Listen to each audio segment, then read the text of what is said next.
good Lord, that Hockey Canada did not do to these coaches what Don McKee had to go through, because to get qualified coaches in the good old days, you had to do it like going up a ladder, do level 1, then level 2, then level 3. And a lot of coaches said, I don't need that because I'm coaching Pee Wee House League. Why am I taking an 11th? Well, now Hockey Canada said, well, then take the House League clinic. That's what you need to coach House League kids. So as a result of that, we felt very good saying, you have to go take a course if you wish to be a coach. Now, think of the barriers that created.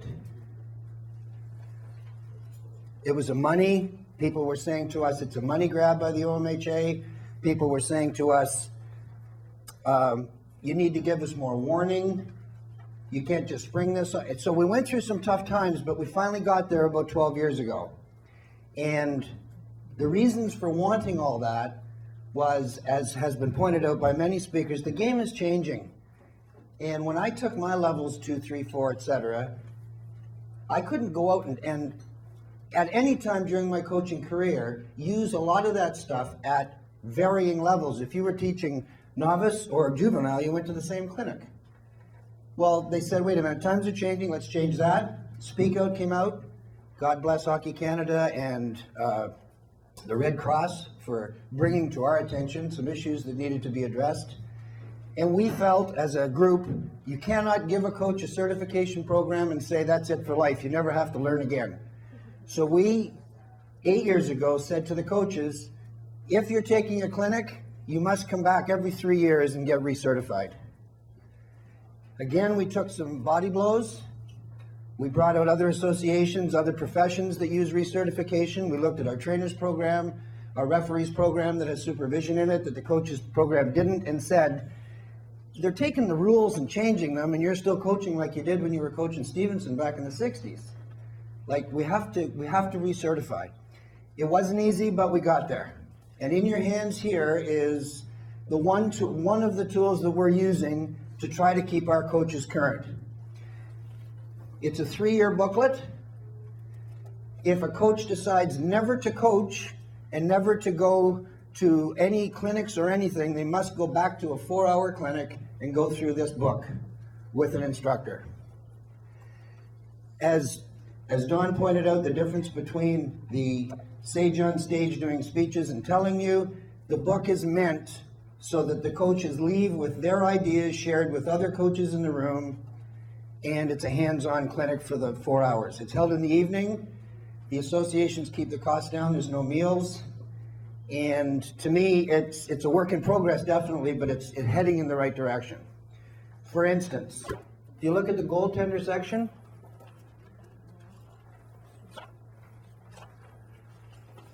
Mike, you've got my book. I got a dog ear on one of the pages in goaltending. 134. 130, no, that's the page 56. You can keep it.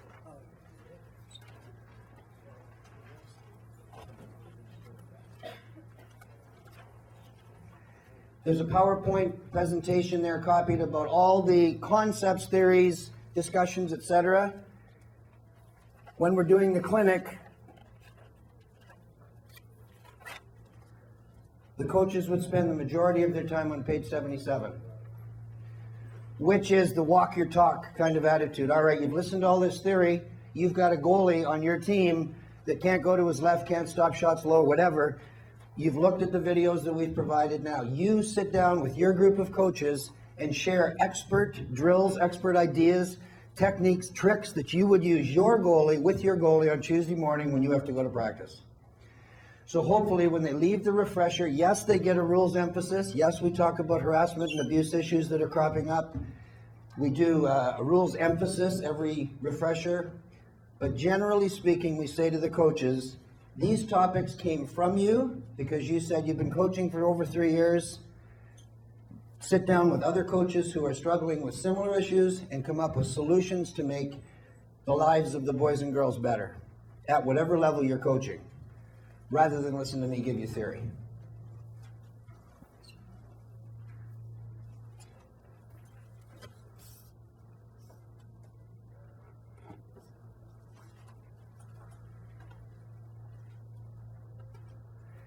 With the coaches that have taken the courses in the last 3 or 4 years, there hasn't been any issue. One of the barriers that I would suggest if you choose to do a continuing education model is that those people that are experienced coaches need more than the 3 years. Next weekend when I do a clinic and I say to the coaches, your coaching certification card has a life for 3 years, they say no problem, they don't know any different. They've never coached before. But meanwhile, they're coaching against people my age who got their certification years ago. They needed more warning. So we gave them 5 or 8 years depending on their level. If they were an advanced level coach, they had 8 years. And then they too have to come back for an evening of a refresher. Questions? Why the difference?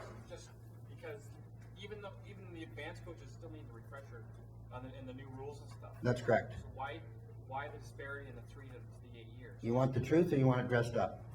Truth. The longer we waited, the less coaches were still involved in the program. And we only had a limited number of instructors to do the refreshers. So we said, let's get everybody who's in their 4th year of coaching, because that's a must. They're all young, inspired people who need the course to get on the bench. And the number of, quote, intermediate coaches from the old style that were still coaching when we implemented this, we were going to have to do them a favor and run a clinic of 5 or 6. And then if you waited another 3 years, were they still coaching? A lot of them weren't.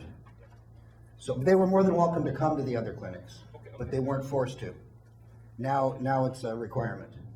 That gets a hat. Any other questions? Picky.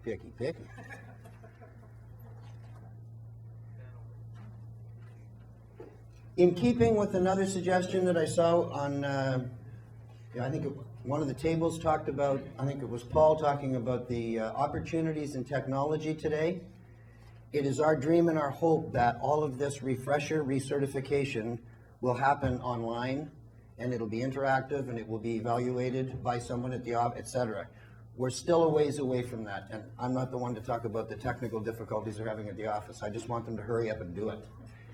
But that's a dream of ours. I think that they do use the ethics one. If a coach doesn't wish to wait 3 years and go to an evening,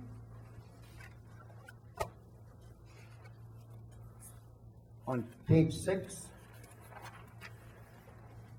is another way that we try to convince coaches to continually educate themselves. We say to them, over the next 3 years, you need 20 points to give you the opportunity to not have to go back to school. And you can see the recipe there. If they've coached for a year, they get 5 points. If they go to a Hockey Canada Academy, they get 10 points. If they do a NHL, OHL game day, they get so many points. Get it up to 20.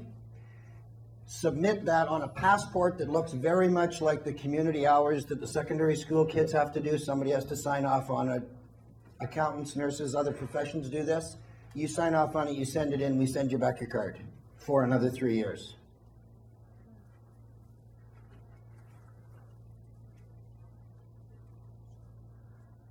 Question? You have trouble maintaining coaches who attend. How do you keep them there if they have to go to this program every 3 years? Like the officials always go every year to go for a refresher. Now you're suggesting your coaches go every 3 years for one. How do you keep them? How do you maintain them to stay at that level? Question being how? I don't understand the questions. The referees have to go back and get requalified every year. And now we're saying the coaches have to do that every 3 years. And? How do you keep them there? How do you promote them to go back every 3 years? And do you have trouble getting coaches? I hope that the answer the coaches would give you is because the refresher is so damn good and it's such a great idea and it comes from Hockey Canada and it's long-term player development, I love going. The answer is, we say that if they don't go back, they lose the privilege to coach. Do you have enough coaches to fill those gaps? Yes. And it's again being a dentist and pulling teeth in some communities. But in the 14 years that I was technical director, I do not remember a team folding because they didn't have coaches. somebody came forward or they took a coach, I don't know. Is that an issue? Okay. Yes. Find that this recertification program helps with retention of coaches? The one comment that I can give you personally is the goaltending unit in there and the one that we did 3 years prior to that was on you doing a power play system and I'm trying to outcoach your power play with a forecheck and we're back at, we got tremendously great feedback saying, why didn't you do this when I did my development one? And the answer was because we didn't have time, number one, and the topics that are in there came from coaches out there in the rinks. They asked us to give us more information, more videos, more support on those topics. We took the privilege to slide in the official stuff like rules emphasis. But it came from them. So I would say that 60% of them that are knowledgeable and educated and wanting to learn more about the needs that they have at practice and on the bench, yes, they appreciate it. And it does help them. That gonna happen? Yes.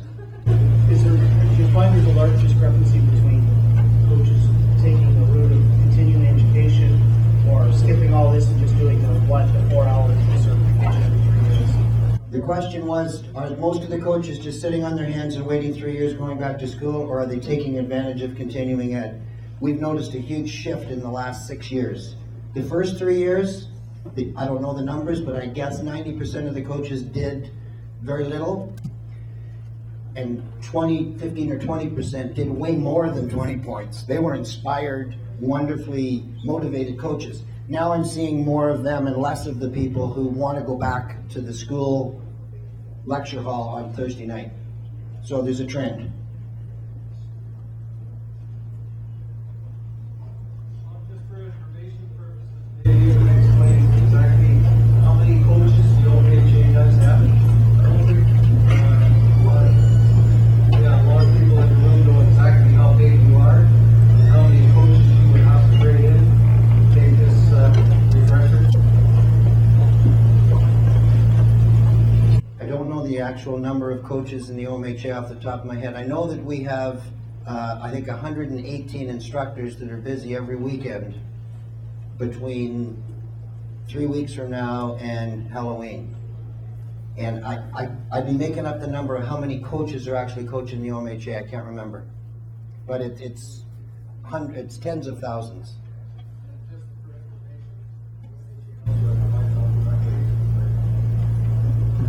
That's the size of what they're dealing with.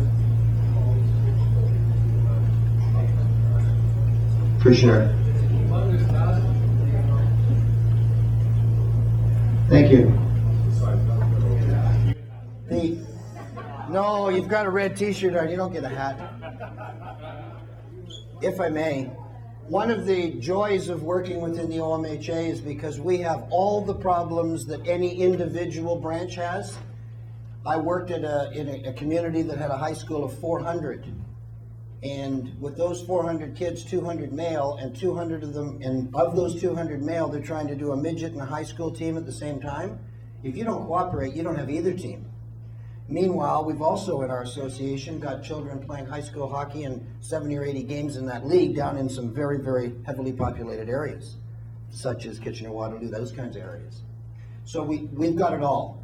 And I'm not positive this is the answer for every coach in every community, but for the ones who do, and they give you good feedback, then I think we're on the right track. If they're getting on the internet or if they're coming to courses and they're getting better and helping my son or daughter, I figure we're heading in the right direction. It may work in your community, it might not, I don't know. Yes, sir. This is a good program for certification, but referees are evaluated, players are evaluated. What kind of an evaluation program do you have for coaches? Lousy. I'm ashamed to say lousy, but I'm being honest. In my tenure as technical director, I was only brought in for supervisory or evaluation purposes if there was a court case that's going to head to the Human Rights Commission, or if the coach wanted to go on and take their level 4 or level 5 and they needed our sanction or endorsement in order to do it. But for the average coach in average Ontario in the OMHA who's doing fine, the parents are happy, there are no complaints, the supervision and evaluation for that man or woman is 0. And I assume it's a person power issue. It's not that we don't want to do it. We just have not created that staff of people to evaluate like the officials do. To my knowledge, the trainers are halfway in between the refs and the coaches in the OMHA. Yes, sir. I know at the junior level, the evaluations are basically done by your employer, the person that hires the coach, but you know, we're talking about these programs, these educational, what I wondered is, you had mentioned earlier, or I think Don mentioned earlier, that major junior coaches don't fall under any of the certification or whatnot. And at the junior level, I know that I sent mine to speak out in the original coach level. Is there not a way possibly down the road of being able to funnel or base these clinics on the level of play that you're starting at? Well, as an example, my coach played pro, went from playing to coaching, so he's never been an assistant with little kids or whatnot, but he would probably really, it'd be invaluable for him to be a different, not HP1 yet because he's not there, Right. But he does need something maybe more than the original coaching clinic that he took. Right. But that doesn't seem to be widespread offered. A huge compliment that I would pay to Hockey Canada is that they have gone down that path and said, it really doesn't matter about your background and your playing experience and what you think you want to get tattooed on your forehead as far as qualifications.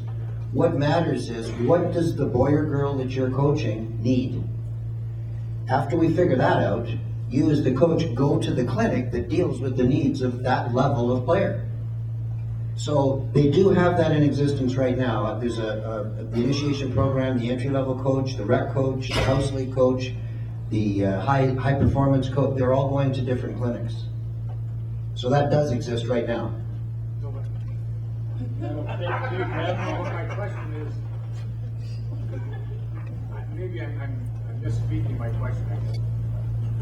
At the in the Sioux, they offer when I went to process his card, he went to speak out and he went to the 4-hour routine at the coach's level. Right. And then he was accredited to be a coach in junior. My question is, that may not be enough, but convincing somebody at the junior level that they need to be at this level of coaching as opposed to the level that the guy that's now going to coach Adams. By having that as a minimum is my question. Making that a minimum as opposed to the minimum that we put them through now. Phil? Chris? I'll answer the question because we had that great dilemma and the people have been around for a while, and as Don mentioned, the 70s, I remember the Call Me Coach video a long time ago. When they changed over the program, we were in a great dilemma in Northern Ontario to figure out what clinic we're going to offer. We offer the second level, we don't offer the first level. We give that material out of the first level to the people that take the second level, which is called Development 1. And because we had a great dilemma on what we were trying to offer. The old program, what they did was they took sort of the old program and cut it up, and the D1 was sort of part of the coach level, now the old intermediate level, so they combined those two. But obviously what we always try to do is deliver as much information as we can to the masses. So we basically eliminated the first step, which is called the coach training, and we offer the Development 1. We run into the same problem as we've heard Don talk about today in regards to the next level in the coaching program that we would offer is the Development 2. We can't offer Development 2 because we have, Jason, correct me if I'm wrong, 5 people or less that have completed the Development 1 post-task. We've offered that clinic, I believe, for the past 7 to 8 years. During that time in Northern Ontario, on the the average, we put through approximately 400 people through our coaching program. We'd have less than 5 people actually complete the task. We could offer a D2 to 5 people. Well, it's not cost effective. That's where we're at. The next level after that is the high performance one.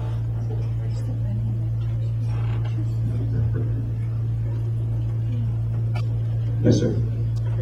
I think there has to be an awful lot more discussion about this whole idea of certifying people to be coaches who may not be qualified to be coaches.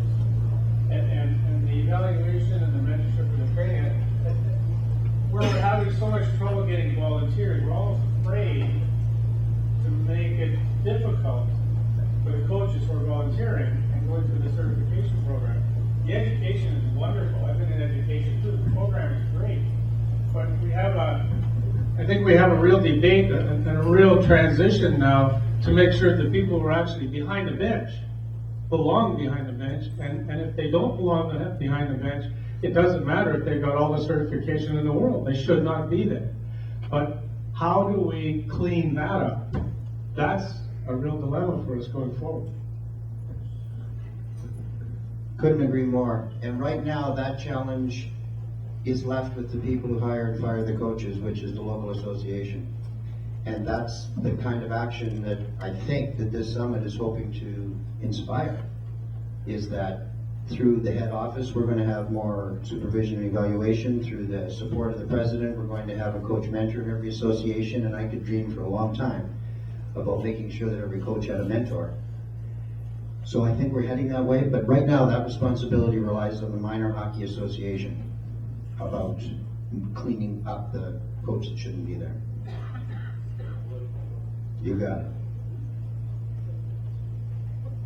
Any other questions?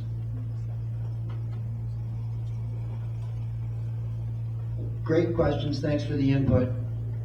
A lot of them are procedural and theoretical and political. When I think of mentorship and I think of coaching, ongoing education, I think of the other part of it, and I think Don McKee hit on it. Paul mentioned that I was a part of helping write the Hockey Skills Manual, and he remembered that. What he probably doesn't remember is that we were going out for dinner one night, and my wife was in the hotel with me. He saw her, and when he came up to greet us, he totally ignored me. Totally walked right by and said, "Hi, Betty. Here's a souvenir from Hockey Canada." I'll never forget that. That, to me, that is the kind of person. Here's poor Betty stuck in a hotel room for 2 weekends, I think. And he had enough class. You talk about leadership, you talk about mentoring, and I could tell you another story about Don McKee bailing me out of a Advanced 1 clinic. I could go on and on with stuff that has nothing to do with hockey. It has to do with what comes from the bottom of your heart. So regardless of whether it's political or whether it's a procedural issue, if you think you're doing the right thing for the people that you're working with, and that boy or girl is getting a chance because we help those coaches, you're on the right track. Give yourself a pat on the back. It won't work all the time with everybody in every rink, trust me. But at least you can go to bed at night knowing, you know what? I had the kids' best interest at heart, and I'm trying to help the coaches be better coaches for the kids. You can't go wrong making those decisions. And you've heard it 1,000 times, thank you very much for giving up your weekend, because the boys and girls in your community are going to be better because you spent this weekend right here. So thank you.